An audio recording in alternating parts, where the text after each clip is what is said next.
अब एक बड़ी खबर आपको और बता दें, बरेली में वक्फ कानून लागू होने के बाद पहली एफआईआर दर्ज कर ली है। जांच के बाद 11 लोगों के खिलाफ एफआईआर दर्ज हुई है।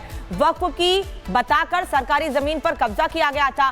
3 बीघा सरकारी जमीन पर कब्जा किया गया था और अब इसमें ऐसे 11 लोगों के खिलाफ एफआईआर दर्ज की गई है। इन लोगों ने वक्फ के नाम पर बताकर फर्जीवाड़ा किया था और अब इन सभी लोगों के खिलाफ मामला दर्ज कर लिया गया है। जांच के बाद पूरा मामला निकलकर सामने आया और इसीलिए वक्फ कानून की जरूरत पड़ी, क्योंकि किसी भी जमीन को फर्जी तरीके से अपना बताकर लोगों को परेशान करने की कोशिश की जा रही थी। बार बार यह दावा किया जा रहा है मौलानाओं की ओर से कि लोग धार्मिक कार्यों के लिए, लोग अच्छे कामों के लिए, नेक कामों के लिए अपनी जमीन को दान करते हैं, लेकिन जिन जमीनों को दान नहीं भी किया जाता है उन पर भी वक्फ का नाम लगाकर लोग ऐसे दावा कर देते हैं और इसीलिए वक्फ कानून की जरूरत पड़ी। यही वजह है कि जांच के बाद जब खुलासा हुआ तो पता चला कि 11 लोग हैं जिन्होंने गलत तरीके से जमीन पर कब्जा करने की कोशिश की और सरकारी जमीन पर कब्जा किया, जो कि वक्फ की बताकर कब्जा किया गया।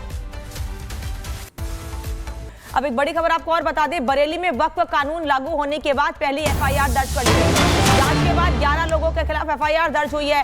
वक्फ की बताकर सरकारी जमीन पर कब्जा किया गया था। 3 बीघा सरकारी जमीन पर कब्जा किया गया था और अब इसमें ऐसे 11 लोगों के खिलाफ एफआईआर दर्ज की गई है। इन लोगों ने वक्फ के नाम पर बताकर फर्जीवाड़ा किया था और अब इन सभी लोगों के खिलाफ मामला दर्ज कर लिया गया है। जांच के बाद पूरा मामला निकलकर सामने आया और इसीलिए वक्फ कानून की जरूरत पड़ी, क्योंकि किसी भी जमीन को फर्जी तरीके से अपना बताकर लोगों को परेशान करने की कोशिश की जा रही थी। बार बार यह दावा किया जा रहा है मौलानाओं की ओर से कि लोग धार्मिक कार्यों के लिए, लोग अच्छे कामों के लिए, नेक कामों के लिए अपनी जमीन को दान करते हैं, लेकिन जिन जमीनों को दान नहीं भी किया जाता है उन पर भी वक्फ का नाम लगाकर लोग ऐसे दावा कर देते हैं और इसीलिए वक्फ कानून की जरूरत पड़ी। यही वजह है कि जांच के बाद जब खुलासा हुआ तो पता चला कि 11 लोग हैं जिन्होंने गलत तरीके से जमीन पर कब्जा करने की कोशिश की और सरकारी जमीन पर कब्जा किया, जो कि वक्फ की बताकर कब्जा किया गया।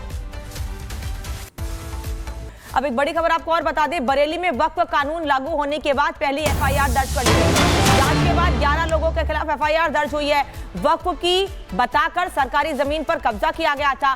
3 बीघा सरकारी जमीन पर कब्जा किया गया था और अब इसमें ऐसे 11 लोगों के खिलाफ एफआईआर दर्ज की गई है। इन लोगों ने वक्फ के नाम पर बताकर फर्जीवाड़ा किया था और अब इन सभी लोगों के खिलाफ मामला दर्ज कर लिया गया है। जांच के बाद पूरा मामला निकलकर सामने आया और इसीलिए वक्फ कानून की जरूरत पड़ी, क्योंकि किसी भी जमीन को फर्जी तरीके से अपना बताकर लोगों को परेशान करने की कोशिश की जा रही थी। बार बार यह दावा किया जा रहा है मौलानाओं की ओर से कि लोग धार्मिक कार्यों के लिए, लोग अच्छे कामों के लिए, नेक कामों के लिए अपनी जमीन को दान करते हैं, लेकिन जिन जमीनों को दान नहीं भी किया जाता है उन पर भी वक्फ का नाम लगाकर लोग ऐसे दावा कर देते हैं और इसीलिए वक्फ कानून की जरूरत पड़ी। यही वजह है कि जांच के बाद जब खुलासा हुआ तो पता चला कि 11 लोग हैं जिन्होंने गलत तरीके से जमीन पर कब्जा करने की कोशिश की और सरकारी जमीन पर कब्जा किया, जो कि वक्फ की बताकर कब्जा किया गया।